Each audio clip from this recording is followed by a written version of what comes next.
ஒரு சின்ன பட்ஜெட்டில் ஒரு ஓட்டு வீடு எடுத்துகிட்டு வந்திருக்கேங்க. இந்த ஓட்டு வீடு பார்த்திங்கன்னா மொத்தம் 3 செண்டுங்க.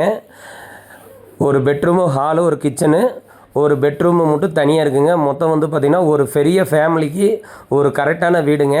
வீடு ரொம்ப அர்ஜென்ட்டு சேல்ஸுங்க. ஓகேங்களா, உடனே கொடுக்கணுன்றாங்க. வந்து பார்க்குறவங்க வீடை பார்த்துட்டு உங்கள் ரேட்டு கேட்டிங்க அப்படின்னா அவங்க முடிஞ்சதுன்னா கண்டிப்பாக கொடுத்துருவாங்க. இந்த வீட்டுக்கு ஓனர் சொல்கிற ப்ரைஸ் பார்த்தீங்க அப்படின்னா 25 லட்சம் சொல்கிறாங்க. நேரில் வந்தீங்க அப்படின்னா வீட்டை பார்த்துட்டு நீங்கள் விலை குறைச்சி பேசுகிறதுனா பேசிக்கலாங்க. அர்ஜென்ட்டு கொடுக்குறாங்க. நீங்கள் கண்டிப்பாக கேட்டிங்க அப்படின்னா கண்டிப்பாக கொடுத்துருவாங்க. அதனால் ஒன்றும் பிரச்சனை. ஒரு ஹாலு, ஒரு கிச்சனு, ஒரு பெட்ரூம் இருக்குங்க. அது போக இல்லாமல் ஒரு வீடு தனியாக இருக்குங்க.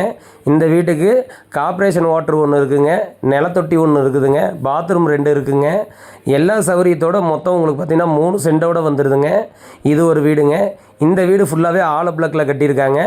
அந்த வீடு ஃபுல்லாகவே செங்கலில் கட்டியிருக்கிறாங்க. 25 லட்சத்துக்கு உங்களுக்கு பெருமாநல்லூர் கிட்ட தேடிட்டு இருக்கீங்க, ஒரு வீடு தேடிட்டு இருக்கிறீங்கன்னா தாராளமாக கான்டாக்ட் பண்ணுங்கள். வீடியோவை முழுசாக பார்த்துட்டு கான்டாக்ட் பண்ணுங்கள். நிறைய பேர் ஃபோன் பண்ணுறீங்க இன்வெஸ்ட்மெண்ட் பண்ணுறதுக்கு அது இதுன்னு. ஆனால் ஃபோன் பண்ணுற யாருமே வர்றது கிடையாது. வர்ற ஆளுங்க வீடை வந்து பார்த்துட்டு ரேட்டை கொஞ்சம் குறைச்சி பேசி நீங்கள் வாங்கிக்கலாம். நம்மளது புரோக்கருங்க. நம்மளுக்கு 2% கமிஷனுங்க. நம்மளது வெற்றி ரியல் எஸ்டேட்டுங்க.